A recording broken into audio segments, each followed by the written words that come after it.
Hello students, today we will discuss about a new topic that is conformational isomer. इस topic में हम लोग discuss करेंगे alkene molecule में कन्फर्मेशंस के बारे में।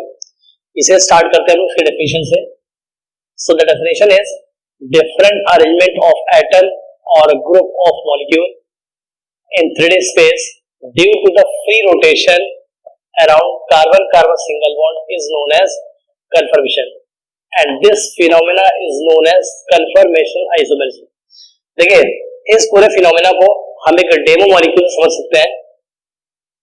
तो ये मॉलिक्यूल जो मेरे हाथ में है, it is a demo molecule of ethane. इस इथेन मॉलिक्यूल में एक ये कार्बन एटम है आपका और ये कार्बन एटम है। इस कार्बन एटम से 3 hydrogen atom by sigma bond connected है। सिमिलरली इस कार्बन एटम से भी 3 sigma bond 1, 2 and 3 bye hydrogen atom connected है। ओके, तो इस पूरे अरेंजमेंट में ये जो आपका कार्बन एटम है, इस कार्बन एटम से एक ये हाइड्रोजन एटम कनेक्ट है और एक ये हाइड्रोजन एटम कनेक्ट है। ये जो कार्बन एटम है आपका, इससे कनेक्टेड इस हाइड्रोजन और इस हाइड्रोजन के बीच एक रिपल्शन होगा। सिमिलरली इस हाइड्रोजन एटम और इस हाइड्रोजन एटम में भी एक रिपल्शन होगा। सिमिलरली इस हाइड्रोजन एटम और इस हाइड्रोजन एटम में भी एक रिपल्शन होगा। इस रिपल्शन फोर्स को हम लोग बोलते हैं van der Waals repulsion. Okay, जिस तरह ये van der Waals repulsion work करेगा, उसी तरह इस सिग्मा इलेक्ट्रॉन और इस सिग्मा इलेक्ट्रॉन के बीच में भी रिपल्शन होगा। सिमिलरली इस सिग्मा इलेक्ट्रॉन और इस सिग्मा इलेक्ट्रॉन के बीच में रिपल्शन होगा और इस सिग्मा बॉन्ड के इलेक्ट्रॉन्स और इस सिग्मा बॉन्ड के इलेक्ट्रॉन्स के बीच में भी रिपल्शन होगा।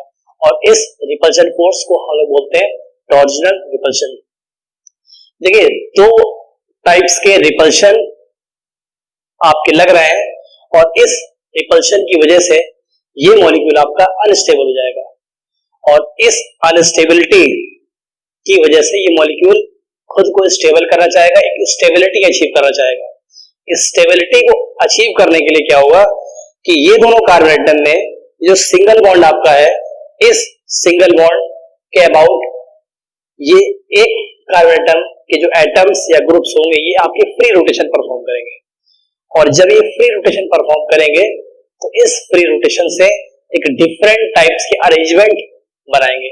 और ये जो अरेंजमेंट होते हैं, जिसको डेफिनेशन में बोला गया है डिफरेंट अरेंजमेंट, जब ये एटम्स या फिर ग्रुप अगर कनेक्ट हो तो ग्रुप भी, जब ये एटम्स आपके फ्री रोटेट इस तरह करेंगे, इस तरह फ्री रोटेशन परफॉर्म होगा, तो फ्री रोटेशन परफॉर्म होने में ये डिफरेंट टाइप के अरेंजमेंट देंगे और इन डिफरेंट टाइप के अरेंजमेंट को हम लोग बोलेंगे कन्फर्मेशन। ओके, तो चलिए डिस्कस करते हैं ये जो डिफरेंट टाइप के अरेंजमेंट है वो बनते कैसे हैं।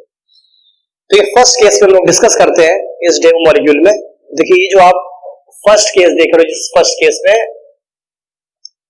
ये जो आपका हाइड्रोजन एटम है और ये हाइड्रोजन एटम है, इस कार्बन एटम का जो हाइड्रोजन है और इस कार्बन एटम का जो हाइड्रोजन है, ये दोनों जब एक दूसरे के जस्ट अपोजिट होते हैं, एक सीध में होते हैं। सिमिलरली ये हाइड्रोजन एटम और ये हाइड्रोजन एटम ये एक सीध में है और ये हाइड्रोजन एटम और ये हाइड्रोजन एटम ये भी एक सीध में। तो इस टाइप का जब अरेंजमेंट होता है, इस टाइप के अरेंजमेंट में इस हाइड्रोजन एटम और इस हाइड्रोजन एटम के बीच की डिस्टेंस बहुत ही कम होती है और कम डिस्टेंस की वजह से इन दोनों एटम्स के बीच में रिपल्शन ज्यादा होता है और ज्यादा रिपल्शन की वजह से इसमें इस मॉलिक्यूल की स्टेबिलिटी कम होती है।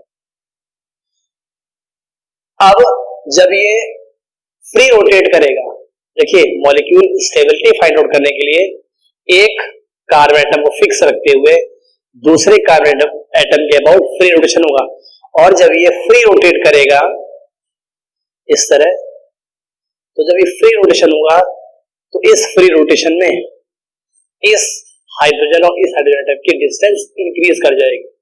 जैसे ये डिस्टेंस इंक्रीज करेगी तो रिपल्शन कम होगा, एडवर्स में इसकी एनर्जी कम हो जाएगी और इसकी स्टेबिलिटी इंक्रीज कर जाएगी। एनर्जी और स्टेबिलिटी एक दूसरे के इनवर्सली प्रोपोर्शनल होते हैं।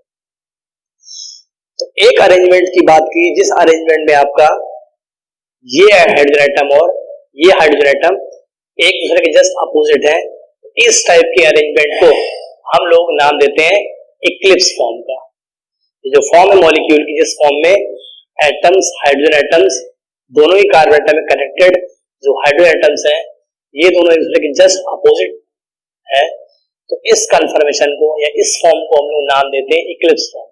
ओके, अब जब ये एक कार्बन एटम को सिचुएट रखते हुए दूसरा कार्बन एटम जब आपका फ्री रोटेशन परफॉर्म करेगा और केस इस तरह का या अरेंजमेंट इस तरह का बनेगा कि जो फ्रंट कार्बन एटम है आपका, इन दोनों कार्बन एटम्स इस कार्बन एटम में कनेक्टेड ये जो दोनों हाइड्रोजन एटम्स होंगे, इनके जस्ट बीच में ये वाले कार्बन एटम का हाइड्रोजन आएगा।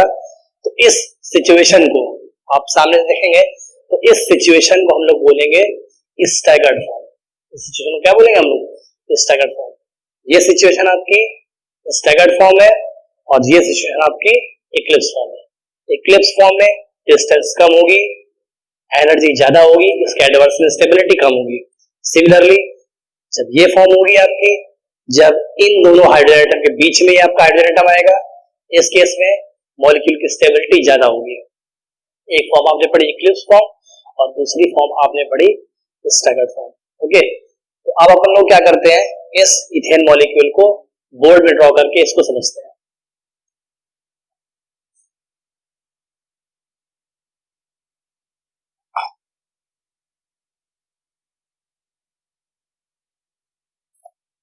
चलिए देखिए, conformation in ethane molecule, conformation इन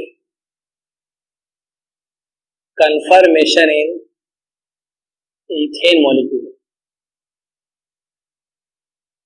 अगर हम इथेन के स्ट्रक्चर को बनाएं, इथेन CH3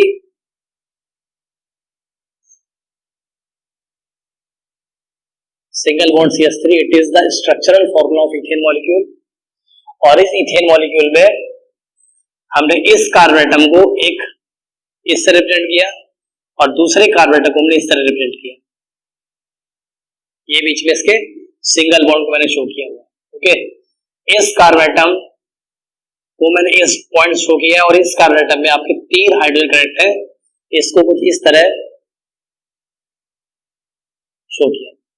सिमिलरली इस कार्बन एटम को मैंने यहां शो किया हुआ है और ये जो 3 हाइड्रोजन एटम है इसको हमने कुछ इस तरह शो किया।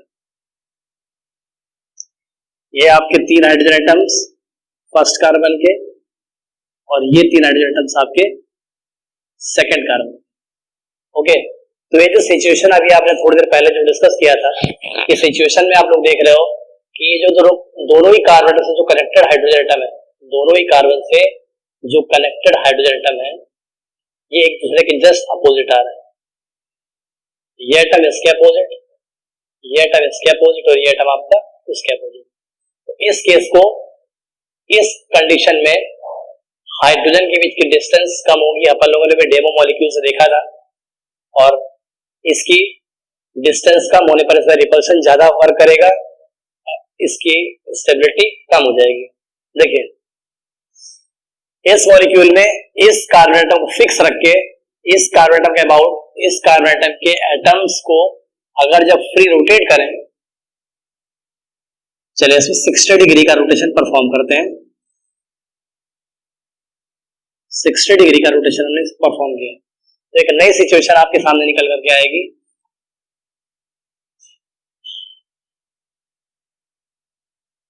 एक नई सिचुएशन आपके सामने निकल करके आएगी। इस सिचुएशन में ये आपके फ्रंट कार्बन के हाइड्रोजन एटम्स और जब 60 डिग्री आप रोटेट कर देंगे तो इस रोटेशन में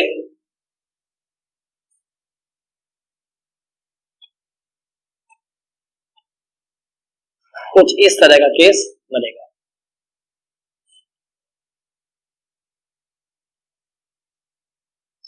चलिए, कुछ इस तरह केस बनेगा। अब देखिए, ये इस फॉर्म में आपने देखा कि जो हाइड्रोजन एटम है आपका, इन 2 हाइड्रोजन एटम्स के बीच में फर्स्ट कार्बन एटम के ये जो 2 हाइड्रोजन एटम्स है आपके, इसके जस्ट बीच में बैक कार्बन एटम का हाइड्रोजन है। तो ये जो फॉर्म आपने देखी थी डेमो मॉलिक्यूल से, इस फॉर्म को क्या बोलते हैं? इस फॉर्म को अपन लोग बोलते हैं स्टैगर्ड फॉर्म। और ये जो फॉर्म अपन लोगों ने बनाई है, इस फॉर्म को अपन लोग बोलते हैं एक्लिप्स फॉर्म। ये फॉर्म आपकी इक्लिप्स फॉर्म है और ये फॉर्म आपकी स्टैगर्ड फॉर्म है। ये जो फॉर्म होगी आपकी, ये फॉर्म आपकी ज्यादा रिपल्शन फोर्स वाली होगी, तो ये फॉर्म आपकी लेस स्टेबल फॉर्म है। और ये जो फॉर्म है आपकी, इसमें डिस्टेंस ज्यादा होने की वजह से लेस रिपल्शन होगा और ये आपका हाई स्टेबल होगा। This is high stable. देखिए यहां पर जो एंगल थीटा है, इस थीटा एंगल 60 डिग्री हम लोगों ने इसको रोटेट किया हुआ है। अब अपन लोग डिस्कस कर लें theta. What is theta? Here theta is dihedral angle. Theta is dihedral angle. Okay, चलिए देख लेते हैं अपन लोग ये डाइहेड्रल एंगल क्या होता है।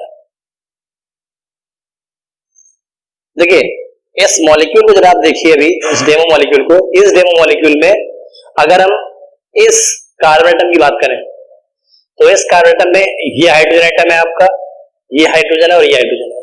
देखिए बिटवीन टू हाइड्रोजन एटम ये आपका बॉन्ड एंगल होगा, सिमिलरली ये बॉन्ड एंगल होगा आपका और सिमिलरली आपका ये बॉन्ड एंगल होगा। ओके, मैंने बताया आपको ये बॉन्ड एंगल होगा, ये बॉन्ड एंगल होगा और ये बॉन्ड एंगल होगा। सिमिलरली यहां पर ये बॉन्ड एंगल होगा, ये बॉन्ड एंगल होगा, ये बॉन्ड एंगल होगा। इस बात को आप जरा ध्यान समझिएगा।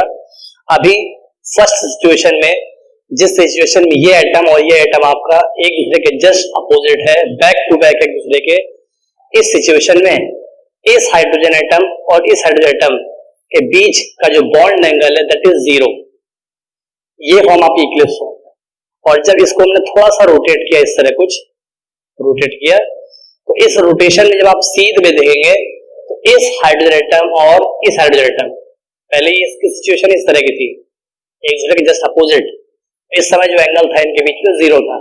लेकिन इस फॉर्म में क्या हुआ, इस एटम और इस एटम के बीच में जो एक एंगल क्रिएट हो जाए, सीध में देखेंगे आप तो सीध में देखने के बाद आपको एक एंगल क्रिएट होगा, दिखेगा इस एटम और इस एटम के बीच में। ये जो थीटा एंगल होगा, इस थीटा एंगल को बोलेंगे डाइहेड्रल एंगल। ओके, तो इक्लिप्स फॉर्म में जो आपका डाइहेड्रल एंगल की वैल्यू होती है दैट इज 0 डिग्री, और ये जो स्टैगर्ड फॉर्म है इसमें जो डाइहेड्रल एंगल की वैल्यू होती है वो आपकी 60 डिग्री है। जब इसमें आप 60 डिग्री का रोटेशन परफॉर्म करेंगे तो ये इथेन की ये form Eclipse form, sorry first form आपकी इक्लिप्स फॉर्म है। 60 डिग्री रोटेशन जब परफॉर्म करेंगे आप तो ये इक्लिप्स फॉर्म आपकी स्टैगर्ड फॉर्म में कन्वर्ट हो जाएगी, और फर्दर इस स्टैगर्ड फॉर्म में फिर से 60 डिग्री का रोटेशन परफॉर्म करेंगे तो यही स्टैगर्ड फॉर्म आपकी इक्लिप्स फॉर्म में कन्वर्ट हो जाएगी। इसलिए यहाँ पर रिवर्सिबल का साइन लगाया हुआ है।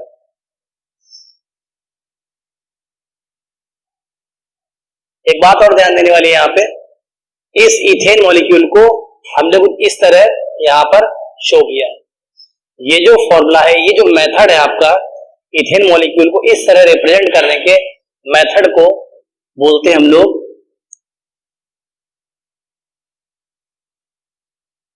साहॉर्स प्रोजेक्शन।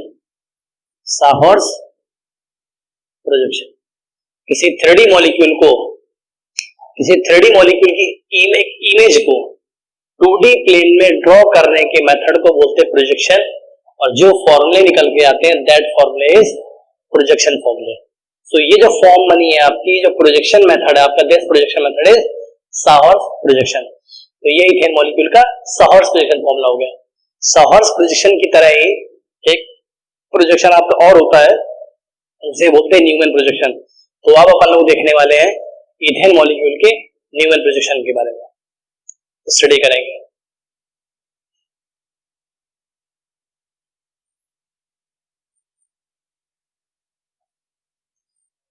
तो चलिए देखते हैं अब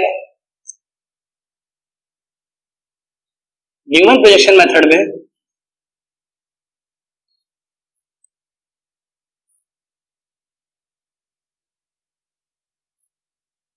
न्यूमैन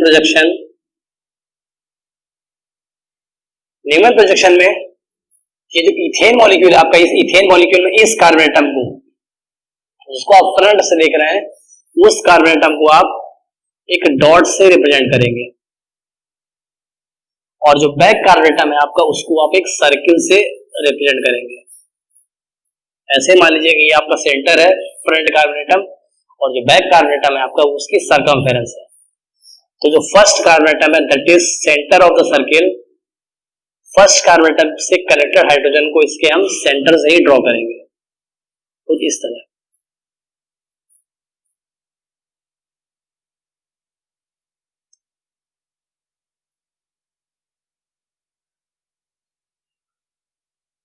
एंगल आपका 120 डिग्री में होगा।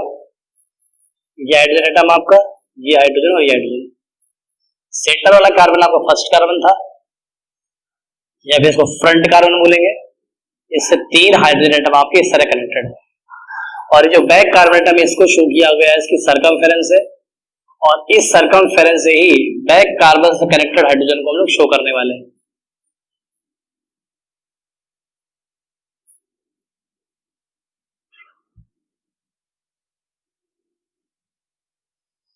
देखिए तो ये जो फॉर्म हुई आपकी, इस फॉर्म में आपने देखा, इस फॉर्म में जो फर्स्ट कार्बन एटम से कनेक्टेड हाइड्रोजन है और जो बैक कार्बन एटम से कनेक्टेड हाइड्रोजन है ये एक दूसरे के डायरेक्टली अपोजिट है। इनमें जो डायहेड्रल एंगल है दैट इज 0 डिग्री। तो ये जो फॉर्म हुई आपकी, इस फॉर्म को अपन लोग बोलेंगे इक्लिप्स फॉर्म, इक्लिप्स फॉर्म। और आपको मालूम जो इक्लिप्स फॉर्म होती है आपकी, इक्लिप्स फॉर्म में आपकी एनर्जी हाई होती है, हाई एनर्जी, एडवर्स में इसकी स्टेबिलिटी लेस होती है। जिस तरह से साहर्स प्रोजेक्शन में डायहेड्रल एंगल 60 डिग्री परफॉर्म किया था उस तरह हम लोग यहाँ पे परफॉर्म करने वाले हैं। जब ये आप 60 डिग्री एंगल परफॉर्म करते हैं तो एक नई फॉर्म आपकी और निकल के आती है। फ्रंट कार्बन एटम है, इसको हमने फिक्स रखा हुआ है यहाँ पे, और ये जो आपका बैक कार्बन एटम है, back carbon atom that is circumference, इस पे अपन लोगों ने जब फ्रंट को फिक्स रख के बैक कार्बन से हम लोगों ने फ्री रोटेशन परफॉर्म किया 60 डिग्री का, तो सिचुएशन आपकी कुछ इस तरह की बनी। इस फॉर्म में आप देख रहे हैं इन दो carbon atom, front carbon atom से कनेक्टेड जो हाइड्रोजन एटम है, इनके जस्ट बीच में आपका बैक कार्बन एटम का हाइड्रोजन है। इस सिचुएशन में रिपल्शन डिस्टेंस ज्यादा होगी तो रिपल्शन कम होगा। इस फॉर्म को अपन लोग बोलेंगे स्टैगर्ड फॉर्म,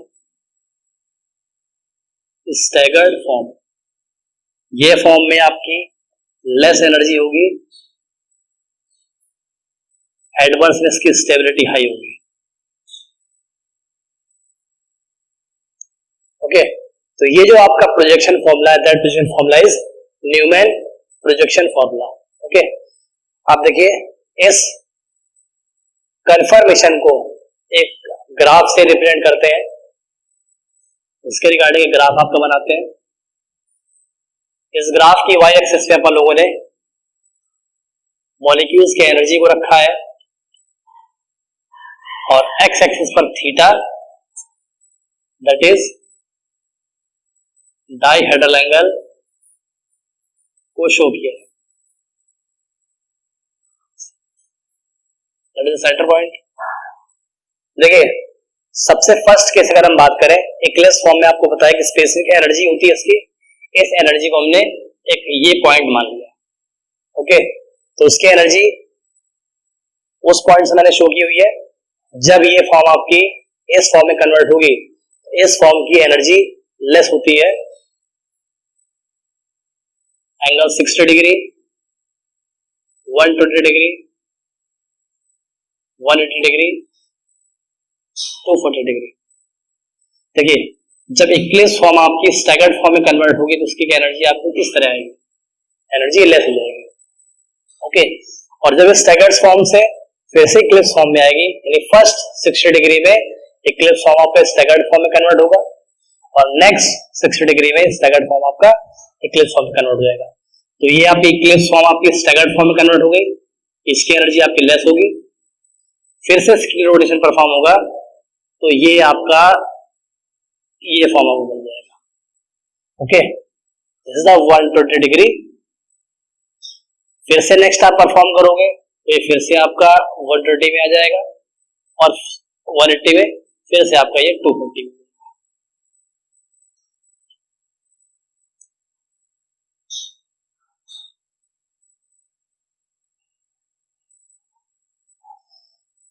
देखिए यहां पर जो फॉर्म आएगी that form is staggered form. ये फॉर्म जो आएगी आपकी that form is Eclipse form. ये फॉर्म फर्दर आपकी स्टैगर्ड फॉर्म है, ये फॉर्म फर्दर आपकी इक्लिप्स फॉर्म। ओके, इस फॉर्म और इस फॉर्म के बीच में जो एनर्जी गैप होता है, एक एनर्जी का डिफरेंस होता है डेल्टा ए, और that energy difference is 3 kilo calorie per mole. Okay, तो this is the Newman projection formula of ethane molecule. Okay, तो अब इसके बाद में हम लोग डिस्कस करने वाले हैं प्रोजेक्शन फॉर्मूला ऑफ प्रोपेन के बारे में।